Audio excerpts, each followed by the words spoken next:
This conference will now be recorded. Great, thank you. Item number 2, approval of the agenda. May I have a motion? I move approval. Thank you.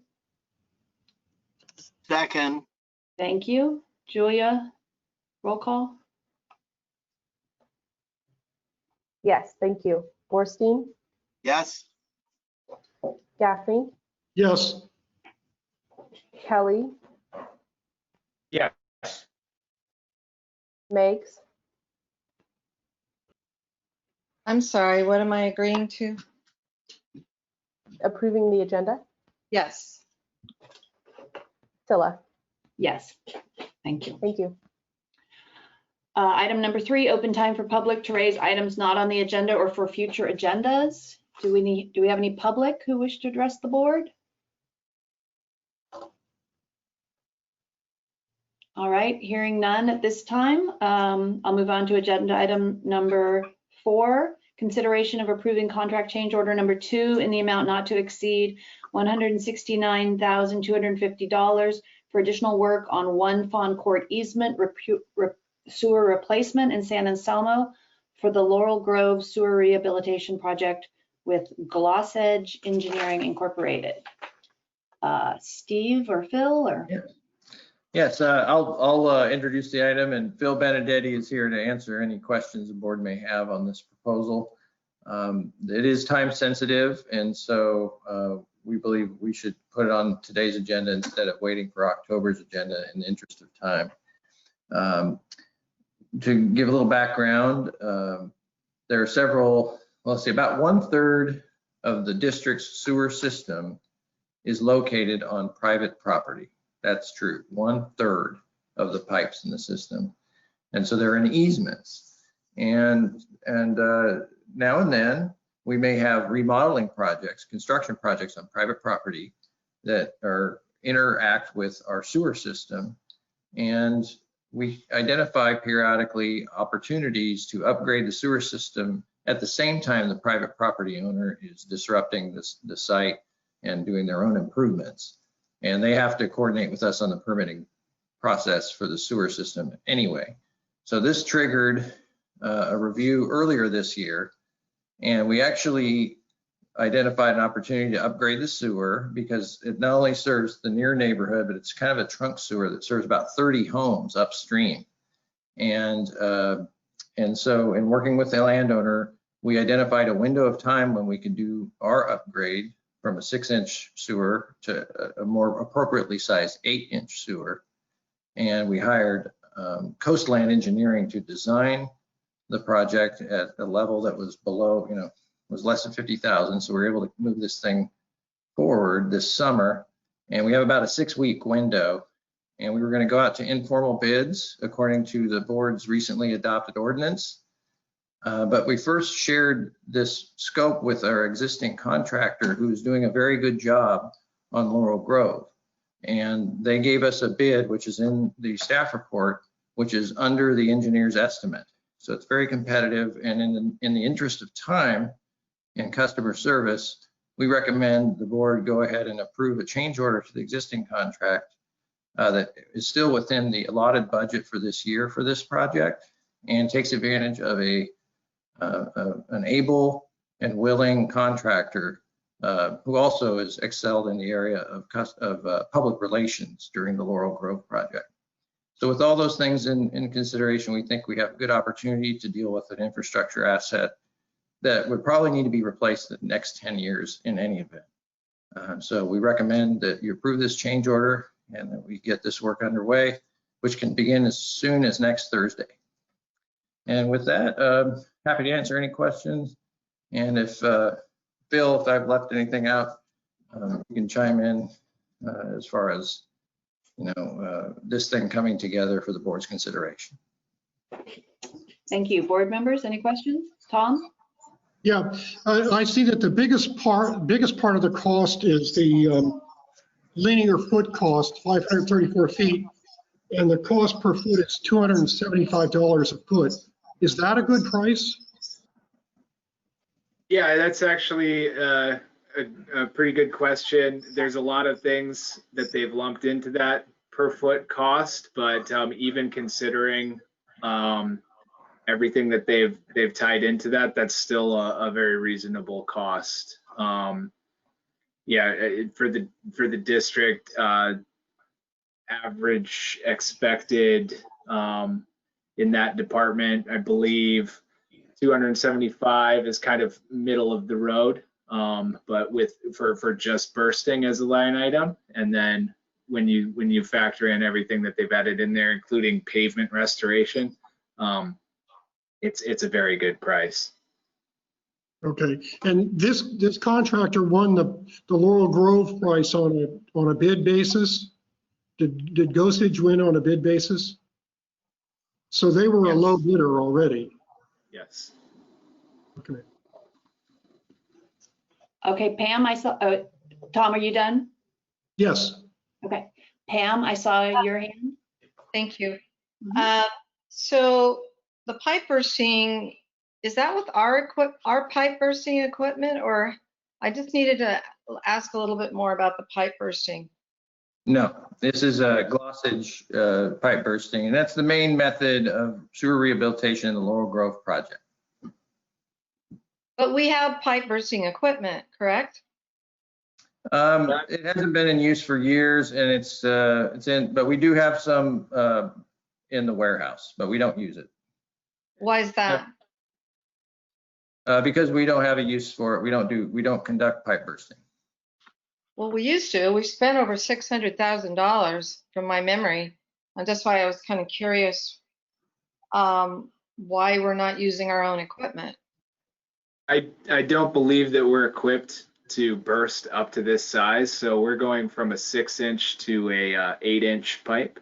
Okay. And to my knowledge, from speaking with other staff, we have not had that capability. I think that smaller diameters were possible at one point, but yeah, this one is pretty specialized equipment that I believe we don't have. Thank you, Philip. The other question I have is, so usually with change orders, there's usually a percentage of the total bid that kind of fits within the whole package here. Are we within range? I think it's, what is it, 10% or under? We were under 10%. I believe it was 9.4%. 9.4. 9.4. Oh, Thank you. All right, thank you. All right, Michael? I have to just say, as I live on Laurel Grove and have been watching this company do their work on Laurel Grove, and excuse me, and I walk the dog twice a day with all of the other people who are walking their dogs on Laurel Grove, that this company has done an amazing job, along with Somas, in keeping on schedule, keeping the traffic flowing on all sides, and being just considerate to the residents here. And I have not heard a single complaint from anybody, really. And they know who I am and that I'm on this board. And so had it gone south, I would have known about it. So I am very thrilled that we're able to get this work done and get it done at the same time that the person on Fawn Court is going to be doing their upgrades, so that we can get it in there and probably save a ton of money later. Thank you. Doug, did you have any questions? Yeah, I had two. Just, this was not, Steve, this question for you. This was not really planned at all. You're saying it's something we need to do eventually, but was it on the books for 3 years, 5 years, 10 years, or just is something that eventually needed to be replaced? I mean, I realize it's clay, so you got a clay pipe, they got to go, but. Yeah, this pipe was originally laid in 1949, so it's Yep. kind of at the edge of its useful life, but we have a lot of pipes like that in the hills. And we're going through the IAMP update to better characterize things, to be a little bit more methodical about that, proactive. But honestly, this is an opportunistic upgrade. Once we saw the facts of the situation and we had an available contractor, we were going to go out to informal bid anyway. But there was an opportunity And it turns out this is just a good fit. It's practically a trunk sewer serving over 30 homes. So, Philip, my second question is, it states this would not normally be a perfect pipe bursting scenario because it goes between the pool and a hot tub, but they're laying some foundations for buildings. Are they taking out, are they removing the pool and hot tub? I'm just wondering, it says without liability. If we do it now, we won't have any liability. Why is that? What is it they're building? So they're going to be installing foundations near the easement. It's not a real concern in terms of damaging their foundations that they're going to pour. It's more just to limit any ability of them to claim that we caused cracking in their foundation or something like that, because the pipe is I believe 8 feet deep, and the expected upheaval or ground movement from bursting is not, it's not in that range where we would be impacting that. And we could likely prove that, but this just limits their ability to say, hey, we developed a huge crack in our foundation and it's right near where you pipe burst, and we'd want to prevent, having to explain ourselves in litigation or other proceedings, of course. But the biggest benefit is just that improved access during their construction project, being able to get equipment in and have a clear path as well for equipment, and just the whole nature of it. If there's already an ongoing construction project there, it's much less impact for the resident there to have it done there. I understand. The pipe bursting affects what, probably 8 inches around the pipe itself. So if you have a 6-foot pipe, it's going to be 7 feet that may be affected. Is that right? About. It's dependent on the amount that you're upsizing the pipe, as well as the soil characteristics and right. The depth of burial. And I would say the biggest factor is the depth of burial here. It's quite deep. Yeah, but you would expect in this case, you would expect, maybe a half a foot of area of influence that would be of real concern. With the pool, the swimming pool there, it was close enough that you would have expected the problem, but luckily that's all getting taken out. I'm sorry, clarify that. Is the pool getting taken out? So they're remodeled. Yeah, that pool is getting remodeled. Yeah, relocated, we'll say, but that whole section of pool and then the hot tub that currently kind of snakes in between. Yeah. If we upsize the pool, the hot tub is gone. Yes. That exact pool and that exact hot tub will not be in the same place. That's fine. That's perfect. Okay, thank you. That answers my question. All right, now I'd like to take it out to the public. We do have public attending. Is there any public who wishes to make public comment on this item?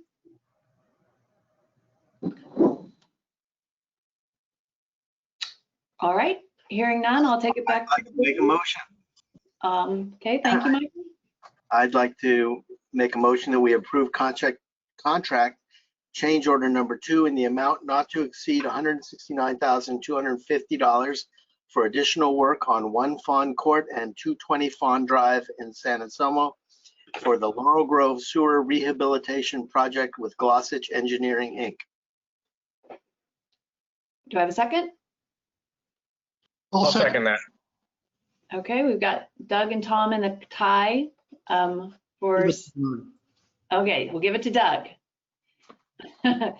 Okay, Julia, roll call vote, please. Yes, thank you. Borstein, Yes. Gaffney, Yes. Kelly, Yes. Meggs, Yes. Scylla, Yes, unanimous vote. Thank you. thank you. Thank you, board. Thank you, Steve. Item number 5, informational presentation by Century Urban on conceptual approaches to disposition of Larkspur Landing property. Steve, you want to introduce this item? Yes, thank you very much. And thanks to everyone who's attending this informational meeting. I'm not going to say a whole lot. I'll just remind the board that we awarded a contract for real estate services with Century Urban on August 19th. And so I'm pleased to introduce Bryant Sparkman of Century Urban, and they have a team of different companies that have different specialties, as you learned about when you awarded the contract.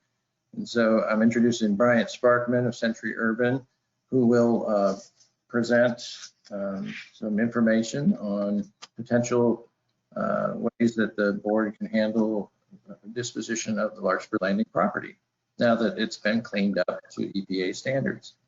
So with that, I'd like to hand it over to Bryant and to get the dialogue and discussion going. Very good. Thank you very much, Steve. I appreciate that. Julia, if you could kindly share your screen, I'd be appreciative. It's great to be here with the board today. We're excited to be assisting the district with this project. And we've prepared today an informational presentation to review conceptual approaches to potential disposition of the Larkspur Landing property. So with that being said, I'd like to just ask, can everyone see my screen before we move this forward? I'm getting a bunch of nodding heads, so I'll say that's a yes. Very good. Thank you, and a thumbs up. So agenda for today. Today we are not asking the board to make any formal approvals. This is really a presentation to assist in forming the board such that it can make its best decisions possible for its ratepayers. The agenda for today's presentation, and we have Leo Ma on the line with me as well, who's a principal with Century Urban. But our agenda for today really is to provide just a brief overview of Century Urban, a high-level overview of the Larkspur Landing site, a brief summary of what we're doing in terms of the phase 1 task, and potential transaction structures along with questions and next steps. So what I would say is I'd love to be in person with all of you. I think it's always easier to be together to in the same room. However, we don't have that opportunity today. So if somebody does have a burning question, just raise your hand and ask it. Otherwise, what we'll do is kind of just go through the presentation, which I anticipate will be probably around 30 minutes. And then we can kind of wrap up with a Q&A thereafter. So hopefully that works for everybody. And if not, we're happy to adjust and augment as may be needed. Now, Century Urban, who are we and what are we doing?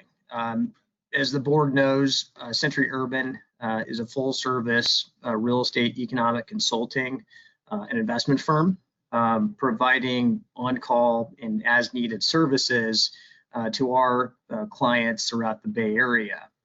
Our team has a great deal of experience in public-private partnerships, economic analysis, asset management, really in all of the various product types.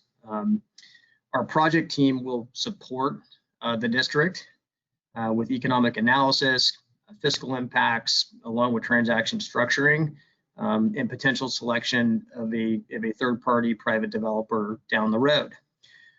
Our team is comprised of 4 other firms, and those firms will be kind of utilized on an as-needed basis. The first group is Urban Planning Partners. They have a great reputation for reaching out to the community, to gathering consensus and buy-in, along with LDP Architecture, to review the existing site planning, entitlement, any future deviation thereon. We've also retained a group known as PFM to assist with the tax-exempt bonds that are in place to remediate the site. And last but not least, CBRE in terms of any future disposition efforts of the site. Now, Century Urban, do we have experience with public agencies? We work with a number of public agencies throughout the Bay Area. We work with the City and County of San Francisco, Smart Train, Santa Clara County Housing Authority, among many others, where we've developed a deep and seasoned relationships to create value for our public agency clients, which we're very proud of. Now, the Larkspur landing site, I think all of you are very familiar with this piece of real estate. And what we've done is prepared really a handful of slides. It's just a brief and quick refresher on the property and what it consists of. What we're looking at here is an aerial overview. To the east or west of the site, you can really see the SMART train station. This just opened fairly recently and is really one of the key intermodal connectors of the North Bay to the Golden Gate Transit Larkspur Ferry Terminal into San Francisco. So this is new relative to the original entitlement of the site. It really is important. To the middle of the screen, shaded in blue, you can see Larkspur Court apartment homes. This is an institutional quality apartment project. I believe it's owned by Nuveen, built on the side of the old quarry. That's done very, very well. And to the immediate right of that is Serenity Larkspur Apartments, which you may have read about recently in the news. And that site was acquired through a public agency associated with Catalyst to convert it to middle income housing. And so that is a new concept, which has been, I think, generally speaking, very well received. And then in the middle, we have some of the best retail in Larkspur, the way it's been activated with Marin Country Mart, which has done very, very well even in the pandemic. And then far right, this is your little piece of real estate, otherwise known as 2000 Larkspur Landing Circle. So you can kind of see the juxtaposition of the site relative to what's around it, along with Sir Francis Drake Boulevard. Now, kind of drilling down to the specifics of this particular site, it's a roughly 10.7 acre district former wastewater treatment plant. The site remediation is nearly complete, if not complete, waiting for some of the final sign-offs on behalf of the various public agencies. I would characterize this site really as one of the last remaining undeveloped parcels in the city of Larkspur, and one of the most sought after parcels in all of Marin County. This site really does enjoy expansive views of the bay. As we all know, it was previously entitled for residential, hotel, along with an office and corporation yard for the district that is no longer needed. And so you can kind of see the site aerial overview with the 100 Key Hotel, the district office, kind of nestled up against the retainer wall of Drake's Cove, along with the residential units. Now, Larkspur Landing, Phase 1 Task of Services, which you all approved. What are we doing and where are we going? Well, really, we're going at the direction of the board in terms of where we evaluate the site. I think our goal is to host a number of district workshops to continue to align the board's thinking on your broader goals and objectives.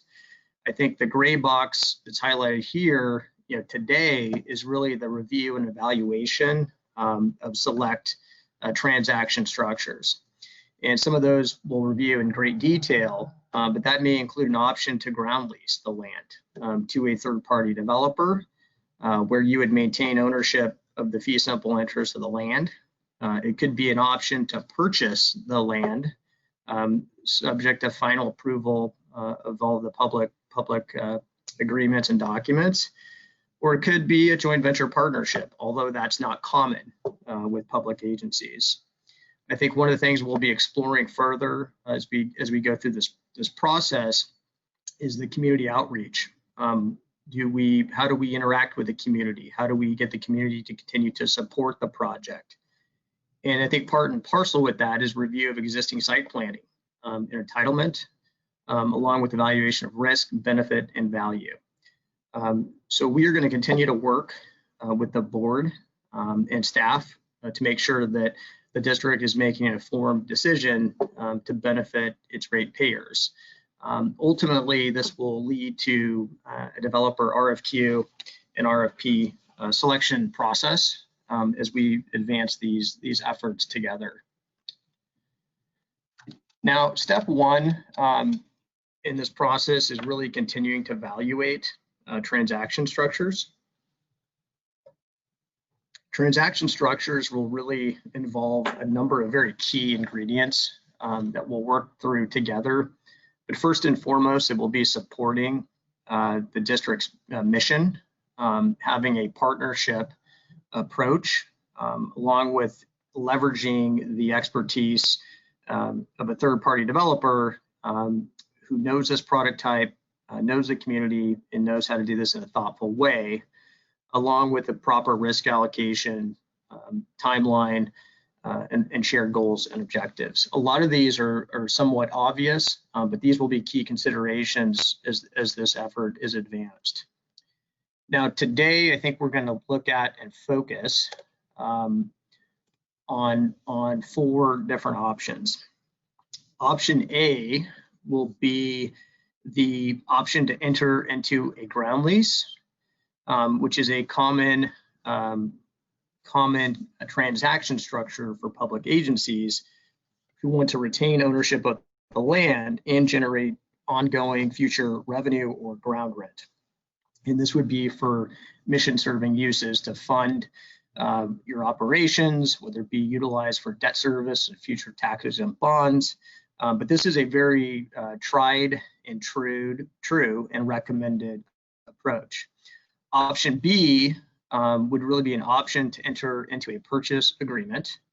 I would characterize this more as an effort whereby one is trying to generate or maximize the upfront sale proceeds to invest in infrastructure or other various improvements.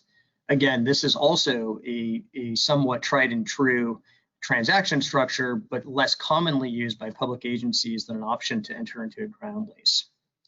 Option C and D, we will kind of touch upon really as a part of our matriculation process together, but neither of these are recommended, and neither of these are generally used with public agencies. One being the joint venture. That's where the Ross Valley Sanitary District would contribute its land in the form of equity to a joint venture with a private developer. Most private developers won't enter into those relationships, and nor will most public agencies. Option D is a development management agreement, and this is whereby you would fund all of the future efforts and also get all of the benefit of the future efforts. Generally, this is more of a private to private relationship as opposed to a public to private. So with that being said, let's kind of look at option A. And so we've prepared these slides. I apologize, they are a little bit text heavy, but we wanted to make sure that we're providing a somewhat full picture of the project benefits and the project risk of entering into a ground lease. So what is a ground lease? So for those of you who may not be familiar with the ground lease, it's otherwise known as a land lease, where you would lease your land to a third party. This is an agreement in which the tenant is permitted to develop the land and operate the completed vertical improvements during the ground lease term, after which the improvements are turned over to the property owner. Ground leases vary in terms of length, but in the state of California, for ground up development projects, we generally see them from 75 years to 99 years. 99 years being the longest a ground lease can be without being deemed fee simple interest. Now, what are the benefits of a ground lease or a land lease? Well, it generates annual revenue without the district having to fund at-risk capital or taking on the burden of kind of the day-to-day asset and property management. The other benefit of an option to enter into a ground lease is that it can be structured as a privatized transaction that really preserves the discretionary approvals over the entitlements, should that be applicable as part of this process. It also allows the district to leverage allows the district the ability to use the developer equity and debt financing to avoid any encumbrance on your balance sheet and/or contingent liabilities, which is very important if you're issuing tax-exempt bonds or want to make sure you have a healthy balance sheet. This is as mentioned earlier, really a preferred structure for public agencies where land ownership is maintained, and at the end of the ground lease term, the vertical improvements would revert to the landowner, in this case the district, or the district would run an RFP to extend the ground lease or to select a new developer to oversee those vertical improvements. Now, project risk, in terms of ground leases, to paint the full picture, certain developers do not prefer ground leases because it comes with the encumbrance of that land lease, in addition to certain approvals that would need to be required on behalf of the landowner. So what we've seen in San Francisco as an example, the Mission Rock project with Tishman Speyer and the San Francisco Giants sits on a land lease. That land lease is 75 years, but it also speaks to the quality of the real estate, where there were many developers soliciting the Port of San Francisco to develop that land. So we have seen in certain instances where developers don't like it, yet if the quality of the real estate dictates, they will still continue to pursue it, and it creates value for them and the landowner. The other risk of a land lease is that really there's less control over the development of the completed vertical improvements or future management. Now that's a risk because you can't control that, but at the same time that may be in certain respects a benefit if you don't want to increase headcount and have to manage that particular asset. A third risk associated with a land lease is really you need to keep your eye on the vertical improvements towards the end of that ground lease term, just to make sure they're being maintained. And I also say it takes upfront a fair amount of transaction structuring to make sure we've got the right deal in place. So this, again, is an approach that we do recommend for strong consideration on behalf of the district.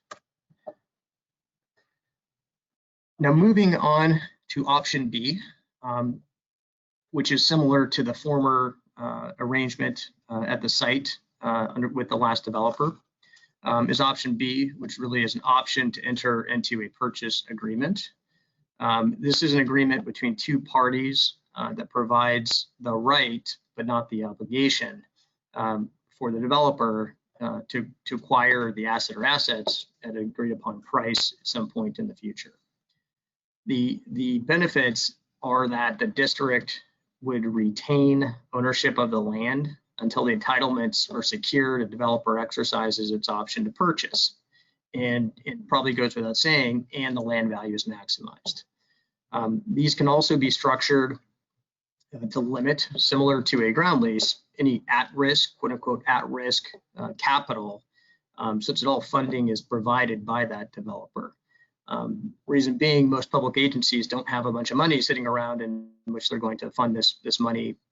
However, in certain cases we have seen that, but that's more the exception than the rule. There's also the potential for non-refundable upfront option payments and ongoing milestone payments inuring to the benefit of the landowner.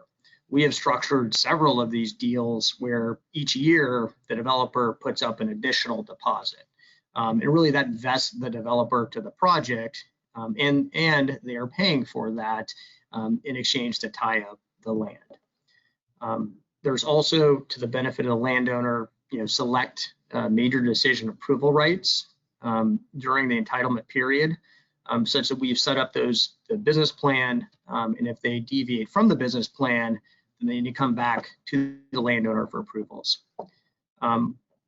The other benefit of this is you can kind of establish a fair and reasonable mechanism for determining baseline value once it's been established, whether that be a minimum floor price or priced on a per square foot of FAR or unit count, et cetera. Project risk associated with an option to enter into a purchase agreement is that really the developer will retain a great deal of the control during the entitlement process or the public process when they're prosecuting those entitlements. That can be good if the developer knows what they're doing and they're qualified. It can be bad if they drive the car into the ditch, park it, and leave the keys. So it's important to understand you've got the right developer that is in tune with the local community and the various public agencies that will also need to approve this. So we've got to select, if this process were pursued, similar to an option tender and ground lease, a really like-minded partner that shares the same values and philosophy of moving this forward. This option structure also requires ongoing developer oversight during that period of time to make sure that they're honoring the business plan. And generally, the closing of the land won't take place until the entitlements or the public process is finalized and approved. And it can also be phased over time depending on the level of phasing for that project. So we think option A, the option to enter the ground lease, and option B are mechanisms for that do merit further review and consideration. Now I'd like to introduce again Leo Ma, who's a principal at Century Urban. Leo will briefly touch upon or highlight option C, the joint venture partnership, in addition to option D, the development management agreement. Yeah. So Leo. Good afternoon, everyone. Thanks for the opportunity to present these transaction structures. As Brian mentioned, the option C is a joint venture partnership. Generally, you don't see a joint venture partnership between a public agency and a private agency, so we don't want to spend too much time on this transaction structure. But in terms of what it is, it's usually a business arrangement in which two or more parties, such as the district and a developer, agree to pool their resources for the purpose of accomplishing a specific project. And in this case, the resources would consist most likely of the land that the district owns and then equity capital that the developer would contribute. And then in the JV, the joint venture, both parties would have an equity ownership interest, and each of the participants is responsible for the profit, losses, and costs associated with the JV. Now, with regards to the responsibility for those costs, in terms of a project benefit, the district would be able to potentially limit its average capital by structuring the transaction such that its only requirement is to contribute the land. However, this may not extend to potential cost overruns. To the extent that there are cost overruns, a risk for the district would be that they may be required to contribute some capital for that. And to the extent that costs exceed the initial projected budgets that the JV is formed on. That said, though, and so that goes to kind of one of the fundamental aspects of the JV, which is that the JV presents greater risk, but it also presents greater potential upside in the sense of because you're taking on greater risk and equity ownership in the actual development entity, there also is the ability to participate in potential future upside to the extent that the financial performance of the project exceeds the original expectation. Other than that, I don't think we want to spend too much more time on the joint venture structure, Brian, unless you think there's anything else I should highlight. I think that's good. Yeah, why don't we move on to option D? Okay, and then as in option D, as Brian mentioned, this is a development management agreement. In this case, the owner of the property, the district, would seek to develop land or property, and then would engage a project or consultant team or a development consultant on a fee basis to prosecute development of the property on its behalf. In this case, the district could take a view of like it would engage a team to entitle the land, and then at that point it would have the land entitled and decide what it might want to do with it, or it could engage a team to actually entitle and then develop a project on the land, and taking it even further. But in both cases, though, the district would be the funder of the entitlement costs for the entitlement only approach, or funder of cost, the equity capital required to develop an actual project. And so the district would be taking on the risk of the required cost and any potential cost overruns. In this approach, though, the district would retain 100% control, it would obviously need to engage a consultant team that it's comfortable with in terms of executing the project, but it would retain control over that consultant team in executing the project, and therefore be able to engage in the process that that matches its goals and objectives. As I mentioned, the district would be funding all at-risk capital. In terms of the compensation, it could be simply a fixed fee. It could be a fee that's based on a percentage of development cost, and/or there could be a success fee or some combination thereon. And I think, I think that the district would have to make sure that it retains a project team that it's comfortable with, and that the project team and the district are on the same page with regards to the agreed upon business plan that is to be executed. So I think that's it for option D. Great, thank you, Leo. And so what I'll say is, these are 4 options. We think 2 kind of merit additional consideration, and we think 2 are really more for educational purposes to make sure that the board is fully informed. Now, we've created this kind of transaction structure versus value table. And so we focused on options A, B, and C. Option A, as we've talked about, is the option to purchase. And we would characterize this as a one-time payment up front, generally used to fund large capital improvement projects. And so, the value relative to the other 2 options in terms of the creation, we'd characterize as generally speaking lower than the other 2. Now, the option to ground lease, we would characterize this as kind of a medium level of risk. It's the same level of risk going through the public process, but you're owning the land in which the vertical improvements sit. And so in a sense, you are taking some level of development risk, but really that's meant to be more of a passive risk where you're not physically or actively managing the vertical improvements, but rather collecting rent in the form of a ground lease. And so the risk level is a medium, but we also think the long-term value over a 99-year ground lease in terms of how the ground lease is structured will generate more value than simply getting the land approved and selling it. Now, the third portion, and I'll just say the ground lease, as we've mentioned previously, can be up to 99 years, and this would fund the district's operations.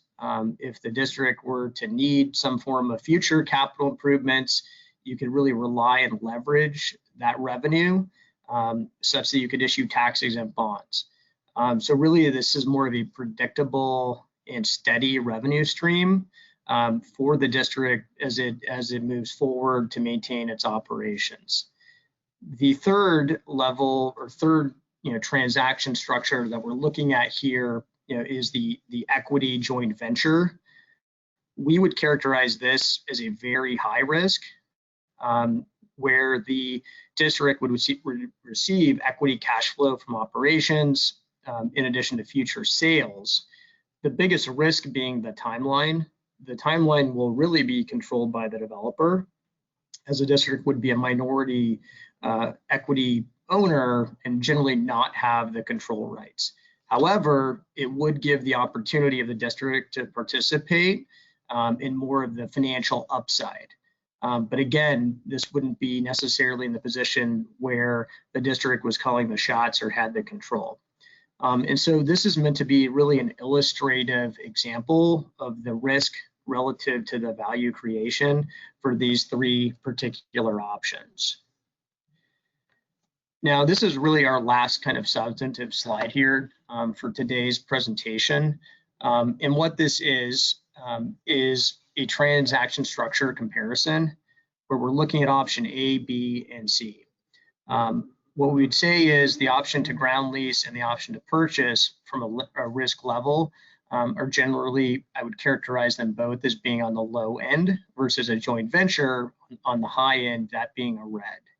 The financial exposure is relatively the same in terms of the funding of dollars, which are limited for an option to ground lease and option to purchase, but a lot higher on a joint venture partnership.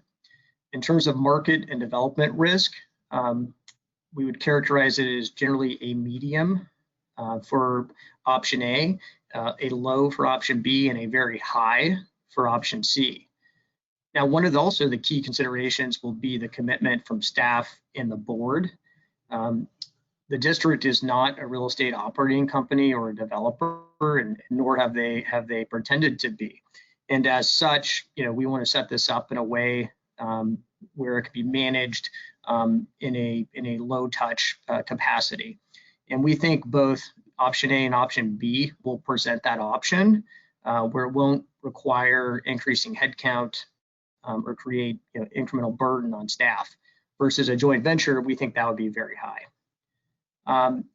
In terms of the level of control and major decision approval rights, option A, we would say is a medium. You would have some say and some level of control because you would continue to own the land, versus option B, you're simply selling it. So you wouldn't need or have any control. It's really not applicable. Versus a joint venture, we'd probably characterize that more as a medium, given you would be the minority equity partner without a controlling stake in the property. Number 4, transaction structure and complexity.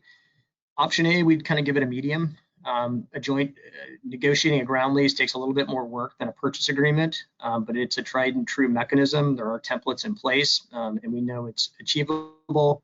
Option B, we would characterize that as low, similar to just having an option to purchase versus a joint venture equity agreement, which can be highly involved, highly negotiated, highly complex.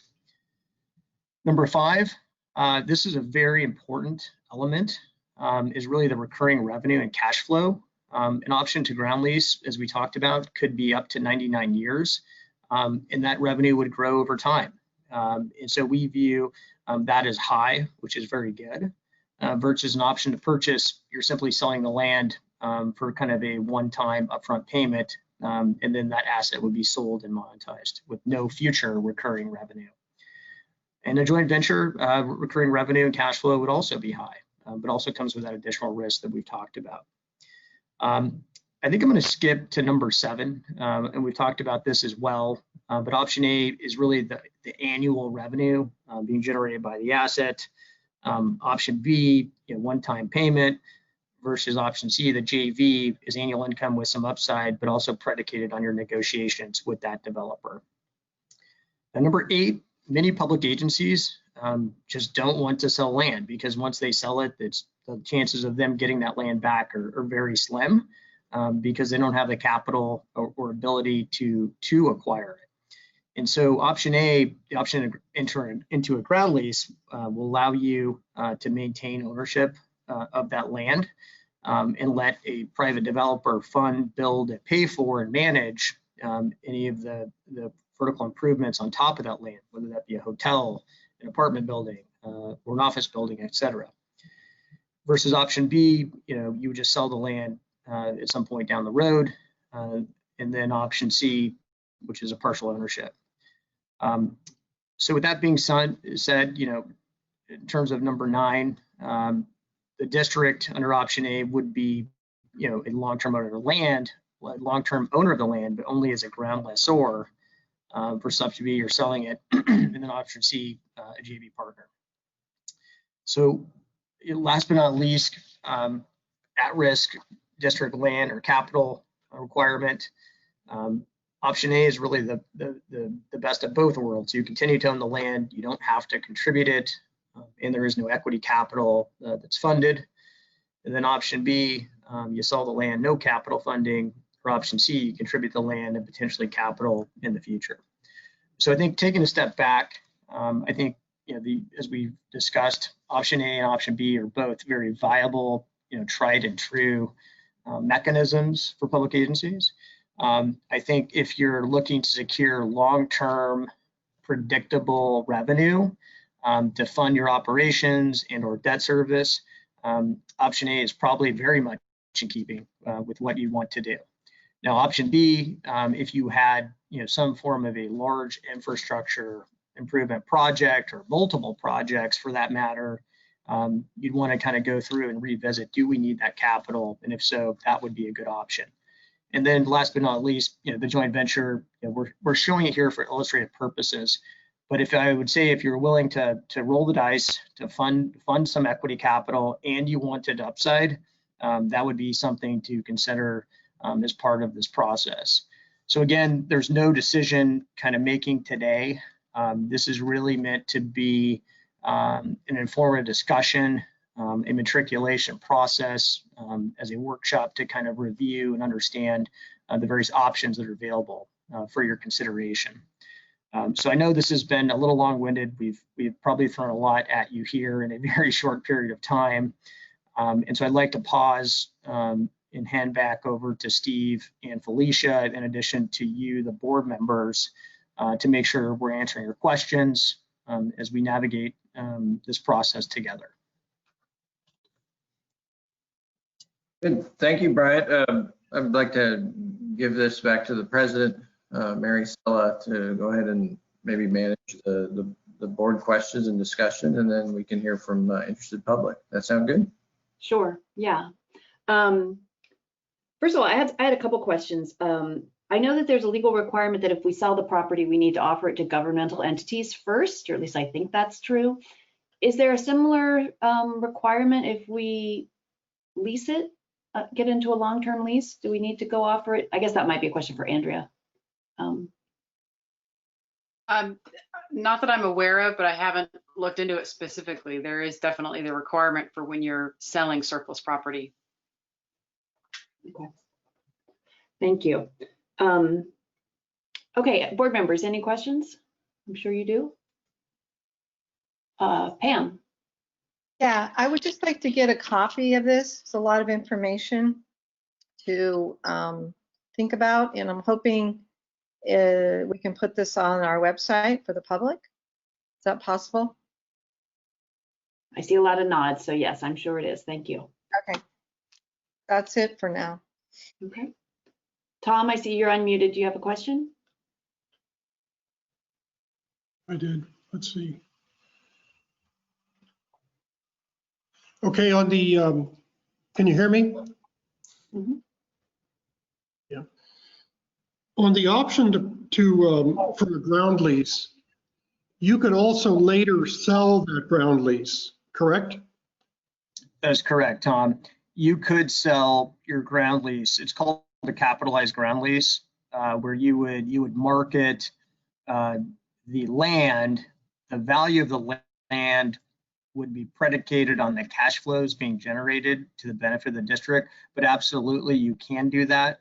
I would say, that would be more akin to a triple net lease type of deal. So it has been done in the past and potentially could be done here. This would also need to be negotiated as part of your ground lease structure with whoever is ultimately selected to develop the project. But would it be more valuable after the land is developed as opposed to the option to sell up front, that a lot of the unknowns are taken out of the deal? The property's been developed and the cash flow on it. Would that likely increase the amount you could get for the land over just an outright sale?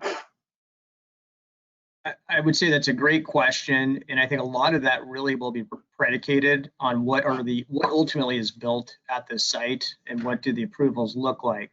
But I would say, generally speaking, if you were to sell the land and price the land as a capitalized ground lease, and you did this kind of early on in that ground lease term, that would be worth more than selling the land today in its current state and form.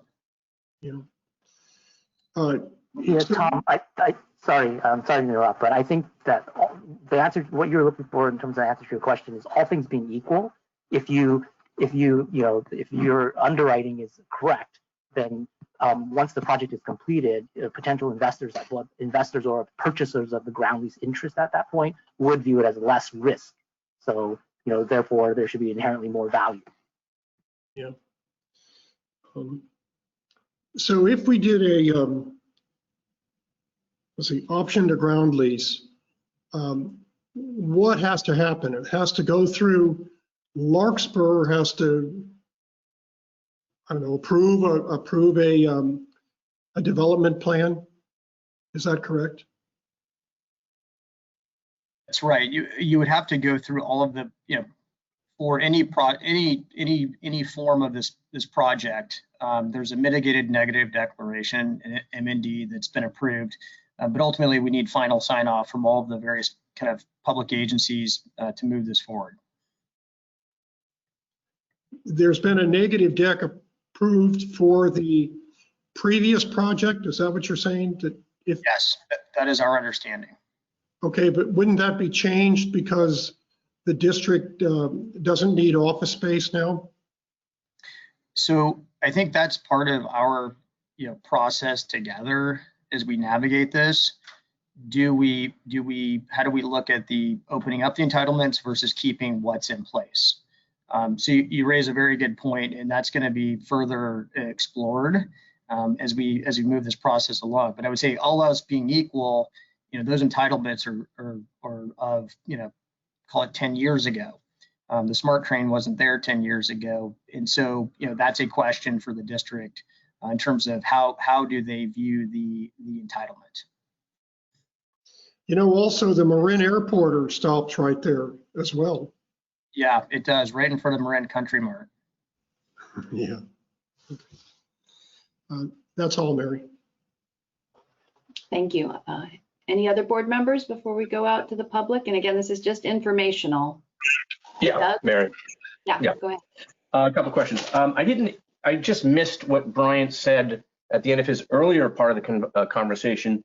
He said a ground lease is usually 75 years to 99 years, but after 99 years, and I just didn't hear what he said. What does that become? What is the issue there? Yeah, so sorry about that. I hope my internet is not going in and out. So the ground lease terms are generally, for ground up development projects, generally in that range of 75 years to 99 years, 99 years being the maximum permissible ground lease term. And at the end of that ground lease term, then the vertical improvements would revert back to the landowner, in this case, the district, and you would own the physical building. However, you likely wouldn't take back a building and own it because you're not in the business of managing and operating real estate. Instead, you would probably extend the ground lease for an additional term, or you run something known as an RFP, request for proposal, similar to what you do already in terms of the district, to select a new developer to make sure you're getting the highest rent, ground rent that you can achieve. So that's kind of how I think, generally speaking, we would say that works. Yeah, I think what I missed was 99 is the most permissible. So the rest of it I understood earlier. Do we have a current in place legal zoning from Larkspur that's not related to mapping? I know at one point there was a planned project and they approved that, and so there was a hotel area, there was some low income housing, sort of A, B, and C areas. Does that still exist in theory, and does that still exist on a map? We don't have land use counsel on the line, and I don't want to pretend to be a land use attorney. I don't know, Andrea, if you can speak to that or not. In terms of looking at who's attending, the former developer is on the line. I don't know if you want them to answer that question or not, but I think that's more of a land use question that we should address with land use counsel. Yeah, I agree. I'm not prepared to address it thoroughly this evening, but I agree you would want land use counsel involved in this process to understand what the current entitlements are and what it would take to modify them. Okay, thank you. I'd like us to obviously get those answers, because my question would have been, for example, let's say the lot is in 3 sections, A, B, and C. Would there be any benefit to a ground lease or sale separately, or is it always going to be more valuable as one big lot? So Tom's point is very interesting. So let's say there was, and I'm making this up, a small retail area, a small low income or low to mid income housing, and then a hotel. In Tom's scenario, in 5 or 10 years, you might sell the housing part, you might sell the retail site, you might sell the hotel site, but you might retain lease ownership of the other two. So those are just options I think we need to know if we have those as options, and if those would make sense financially under any scenario of sale or ground lease, or even joint venture, which I'm inclined to not think is a great idea.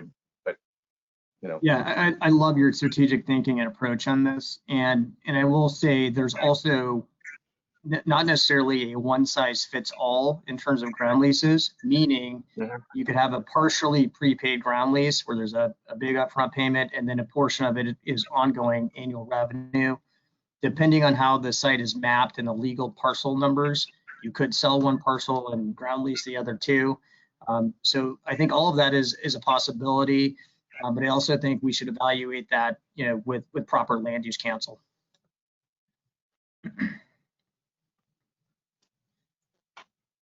Thank you. Yeah, I don't think I had. There was a lot of question about how long the plans that Michael Hooper used to bring to our meetings were good That's for. And he, was he in? I didn't even see him. He was in. He left. Oh, there he is. Yes, he is there. I see him. So yeah, historically there's been controversy about whether those were, still good plans. I was thinking we had to make this decision before we would get into that level of detail. But Bryant, we can get into that level of detail as part of making this decision? Yes, we can, and we will. And so I think part of this process is that, really our goal and objective here is to inform the district what can we do or what can't we do. And I think some of that will be predicated on ultimately, once you've selected a developer, but we can share with you, what is possible. And then ultimately what the board wants, we will work to ensure that that's a part of whatever transaction structure is brought to fruition with a third-party developer down the road. So I'm going to leave my comments with this, Mary, that I just think we need Larkspur to clarify with us what the zoning is or what the options on zoning are. So obviously we need to talk to them. Right, we need to go ask, certainly. Okay, thank you. Now I'd like to take it out to the public, and I'm not at all sure how that's going to work. So Julia, do you have some idea of how that could work? If there's a way for folks to just come off of mute sequentially? There are a couple of ways. So if someone is really wanting to speak, they can unmute themselves, and if they're available, turn their camera on, and then people can submit consecutive questions in the chat function, which I can moderate and sort of reiterate. But if they have longer comment, people will sort of have to do as the board does and kind of wait their turn when someone is done and then say, hello, I have something else to say. And public comment is typically kept to 3 minutes. And so if need be, I can have a timer and hold up my cell phone to the screen so they know how long they have. There are a couple options, but it's up to you, President Silla. Okay, well, let's say this. I already see that Robert Silvestri has come off of mute. So Mr. Silvestri, would you like to make public comment at this time? Yeah, that'd be great. Thank you very much. Can you all hear me? Yes, we can. Okay, good. I just want to clarify a couple things. Just a comment on the A and B option. I just want to add, and I think the consultant would agree, on the differences between those in terms of value and ultimate value. It really depends on the terms of the deal, the price, and the time cost of money. So, it may be more valuable on land lease, but I've seen deals where it's not. It's more valuable to sell it because you'd have the money now to invest in other things. So that's a consideration just to put out there. The thing about future value under a land lease, the only value that's actually to the land is the horizontal development. That is the infrastructure in the land, curb, gutter, sewer. What someone builds on there may or may not have value based on its marketability in the future, the quality of the construct. I mean, an endless list of things. So that's almost impossible for any human being to determine. So I just want to put that out there. Just to clarify, there's no mitigated negative deck on this property. There is an existing EIR. EIRs do not expire, so it's been around a long time and it's there. In terms of entitlements, and I've spoken with the planning department as recently as this afternoon about this property.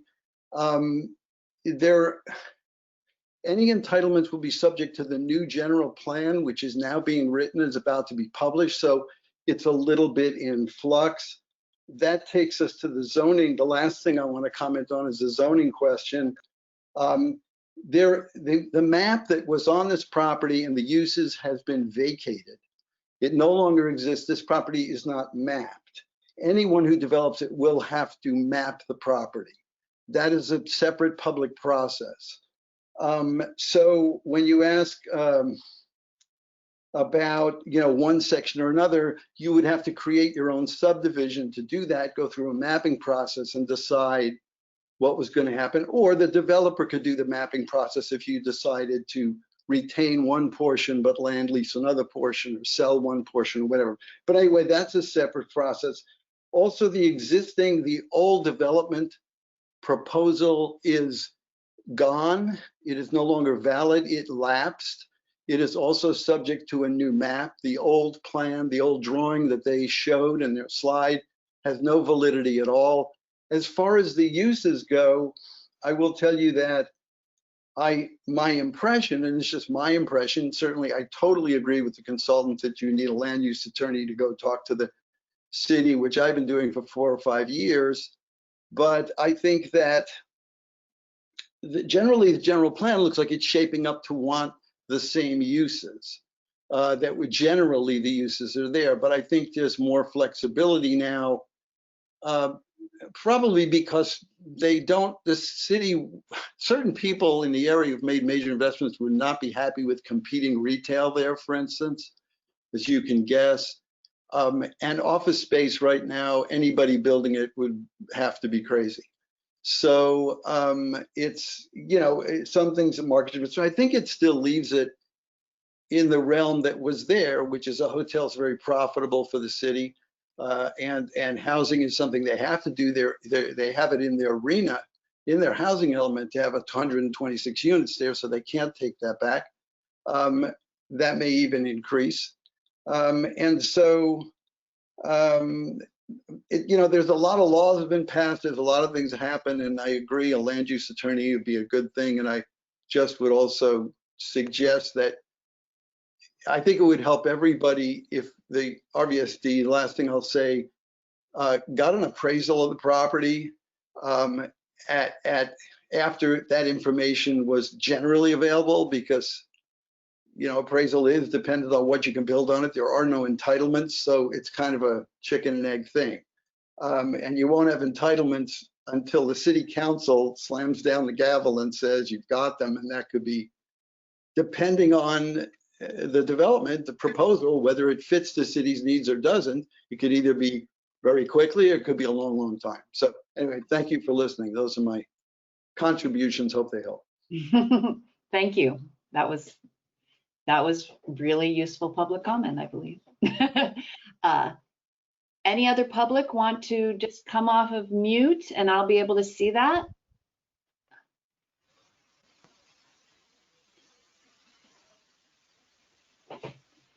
All right. Seeing no more at this time anyway, and nothing in the chat, I'll bring it back to the board. Any more discussion on this item tonight about this? Really useful information.